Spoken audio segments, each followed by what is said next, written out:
Азыр жөн эле каркас экен да, голый. Да. Ушуга крыша дейт, анан печке коюш керек дейт, котельный.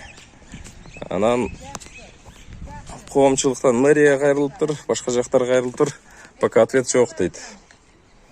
Ушулга печке коюш керек дейт. Азырда директор менен сүйлөшүп, азыр электрический подвалда гана болуп атыптыр да. Эртең аракет кылам. Мен өзүмчө эле неме кылып атам. Жакшы план. Илгерки котельдин сыртта болчу да, аны жок кылышкан. Немеси бар дейт. Ал подвалда электрический күчү жетпей атыптыр ошондо кандай? Күчү жетпейт экен. Аны бир көрүш керек экен. Так, бул котельный экен да. Ошо менен ысып атыптыр да, мектеп. Күчү жетпейт бирок, Ой, бул эскилиги жеткен го. Эскилиги жетти. Ошонун үчүн мүмкүн болсо ошо. Мотор иштейби? İşte, Сууну айдайт экен да, эки мотор, biraz запасını işte. Ысытканы кайсыл? Новый? Аристон, Эко. Ушул Аристон? Şu. Hızı. ЗПЗ. Rubellik. Рубильник. Иштейби бул? İşte. Рубильник. Так. Кышта аябай кыйынчылык болду. Рубильниктер. Уже эскилиги жетип. Нол жерде суу экен да, бачок,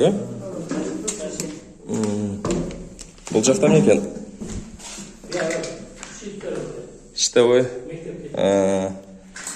Бул эскилиги жетип турду, бул кантип ысытып эле. Канча киловатт бул жерде? 100-200 kilowatt. 200 kilowatt. İşletmez 50 kilowatttan 100 kilowatt. Мектепте канча эме квадрат батареялар? Tak. Kvadratın birinde dedi 300 batarya var mı? 300 батарея? Batarya. Ар биринен 10 кабырга. Çok 7'den 14'ten. Артырды экен да, болду. Средний 10'da. Ондар котельный эскилиги жеттир. Ошон үчүн сөзсүз сыртка топко жасаш керек экен. Даже sizge kömürle. Көмүр менен. Көмүр менен, желательно көмүр менен. Бул ремонттой турган экен да. Немелерден неме кылыптыр. Азыр эмелерде ана буттар. Биринин бели сынат, биринин путу сынат. Эме парталар деле болсо керек, Илгерки парталардан болот экен. Бул жерде парк бар эле, анан скважина бар эле. Могул жерде котельный турат эле, как раз мына үйдүн ордунда болчу да. Ошону үйдүн ордунда болчу. Мен да Бишкектен келсем сатыйдыр. Үй курулуп кетиптир.